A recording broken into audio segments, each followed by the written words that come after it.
Okay, so this tangent that I was off on is just completely different, but it's a good thing to kind of wrap the show up on because it's got nothing to do with anything out there at all. So Judge Judy said that I'm much smarter than you are, and she's right.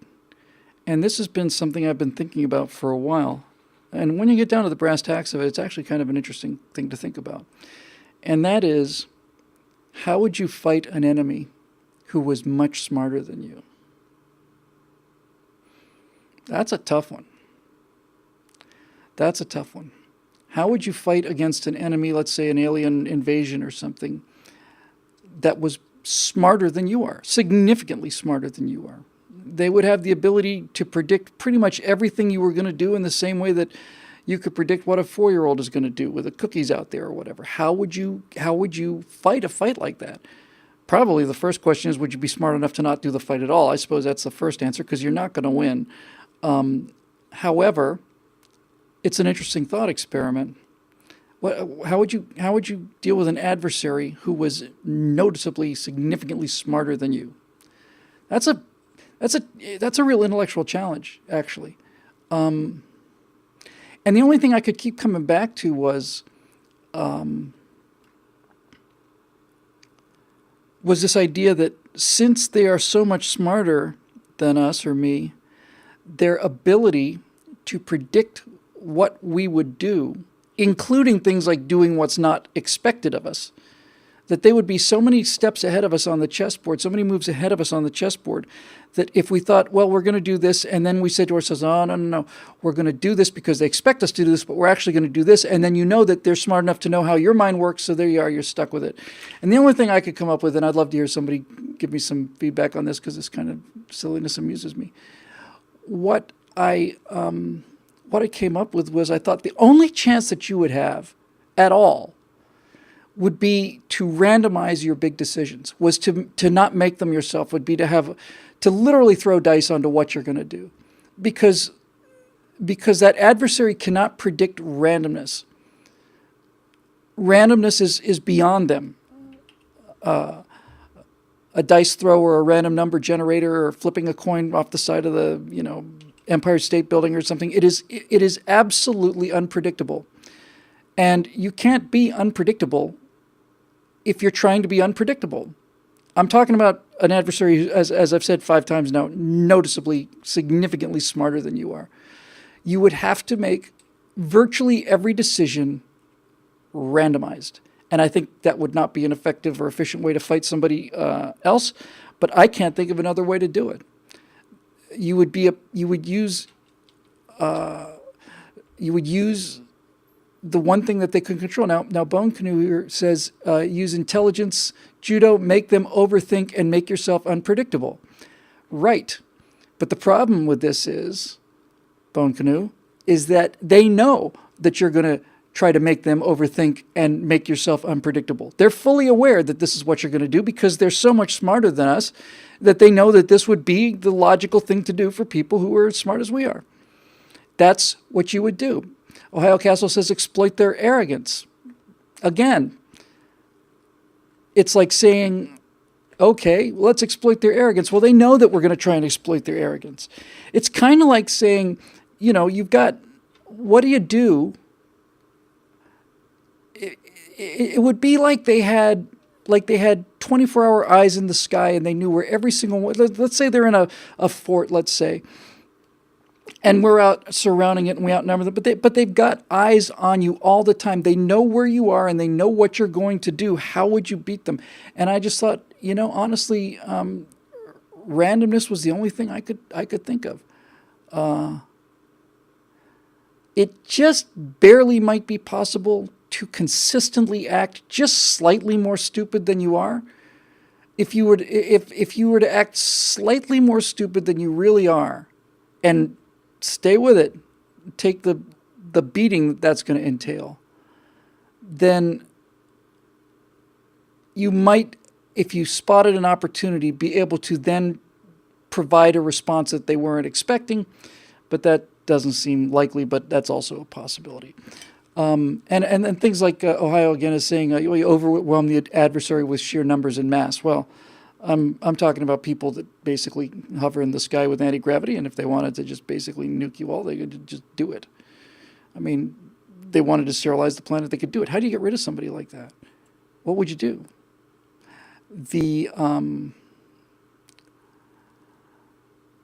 There is a book called The High Crusade, which was made into a terrible movie, but needs to be made into a very, very good movie. And it was about a alien vessel crashes on Earth in the time of the Middle Ages. And because Steve Darrow gets the comment of you just won the internet, Steve. And so these aliens crash, and they're very technologically advanced, but these crusaders are brave and they know how to do hand-to-hand combat, and these aliens don't. So as it turns out, this group of crusaders essentially conquers the galaxy, which is a lovely story. It's fantastic. It's a lot of fun. It's not likely. So what was that? I was just going to tee off on something about that. Hang on a second. Oh, I remember. So then the intelligence test might actually be, don't fight them at all. And try and reach a level of just sheer reason and intellect where you get to the place that you say the idea of having these overlords here is, when I say overlords, I mean not the overlords from Childhood's End, but the idea of having alien masters over us is repugnant to us, and everything that we believe in says fight them, but we can't beat them. So, is this reaction that we're having an emotional reaction built into the organism that maybe is not in our best interest at this time? Right? I mean, we fight because we're biological creatures. We fight for emotional reasons, and that doesn't mean wrong reasons. People go and fight for America because they love the idea of what America is. But if you were faced with that kind of opposition, would you ever be able to get to the point where you were able to say, is my love of America and everything that it stands for driven by emotions that may have no longer be serving our interests? These are the kind of things I think of sometimes when I've got a little time on my hands, which usually occurs while I'm on camera in the Stratosphere Lounge. It's about the free time I have to think is sitting here right now. It's interesting. I love these kind of things.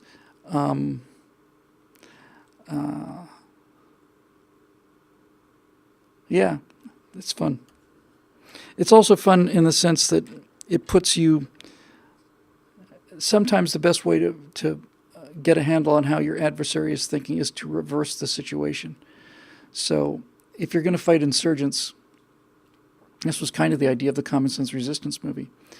If you're going to fight insurgents, it probably would be a good exercise for you and some other really bright people on your team in the intelligence service of the Air Force or whatever the case may be. It may be worth your while to sit there and take a couple of six-packs out in the woods and spend 5 or 6 days completely away from everything else and just have a bunch of very smart military types, very smart, independent thinkers, special forces, these kind of guys, go out there in a room and say to themselves, if we were invaded by reptiles that had complete control of the skies, that could vaporize us at will, what would their weaknesses be, and how could we accomplish this? We find out that they don't want to shoot at women. Okay, there's an avenue, there's an option. Maybe they've never seen them shooting at somebody wearing a pink shirt before. Okay, maybe that's it. But then you would basically try to understand what it would be like to be facing an adversary that's so much more advanced than you are technologically, would put you in a situation where the strategies that the people we're facing who are so much technologically inferior to us might give us some handle on how they think and why they think what they think. Anyway, I think that'll do it. I think it's time for this boy to go home. I will probably be back in the office tomorrow, working on that message, and I'm going to start releasing some of these TPUSA questions and stuff. But right now, I just want to go home, I think. So that'll do it for episode number 170 on this day before Thanksgiving of 2017. Needless to say, I'm grateful for all of the personal things in my life, which I've addressed elsewhere and which I don't think my wife has seen yet, so I'm going to save that. But nevertheless, I'm very grateful to live in this country, and I always have been, and I always will be. I don't like having to catch myself and saying, well, it's a free country, well, it used to be, and, well, we're the leader, well, we used to be, and, we make the smart, well, of all the things I hate about it, it's the sense of having to qualify statements that I used to make with confidence about this country. With that said, there's no place I'd rather be, and nobody I'd rather be there with, than you guys. So it's been a lot of fun, not just tonight, but during the entire 169 preceding episodes, and there's probably one or two that didn't get recorded or something like that. But anyway, that'll do it for tonight. Once again, the small number of you who are paying your 30 cents a day or whatever it comes down to, I have my undying gratitude for having the vision to understand that we are armed for the wrong fight, that all of our weapons and ammunition and rifles and guns and handguns and shooting ranges and all the rest of it is preparing for a fight that's not going to come. It's not going to come. It's already here, and it's coming by physical cowards. It's coming from the beta males. It's coming from the R's. We're not a pack of wolves facing another pack of wolves. We're a pack of wolves that are going to be swamped by a bunch of rabbits, and we're prepared to fight wolves. We can't fight them like wolves. We have to fight them like rabbits, which means the soft fight, which means the messages and the comedy and the TV and stuff. People, some small percentage of you actually understand that, and put your money where your mouth is, and you make possible everything, including this show. And for that, I am extremely grateful and proud. So we got a lot of work to do. And we'll do it. Happy Thanksgiving to all of you, definitely. I am going to have an extraordinarily lovely time because my life has improved immeasurably. And it's not due to Star Citizen. So, that'll do it for episode 170. Thanks very much for joining us. Have a very happy Thanksgiving. Don't forget to remember that even though things are bleak, we're still here, and we're still in the fight. So we will see you hopefully next week. Be careful, have a good time, and we'll see you soon.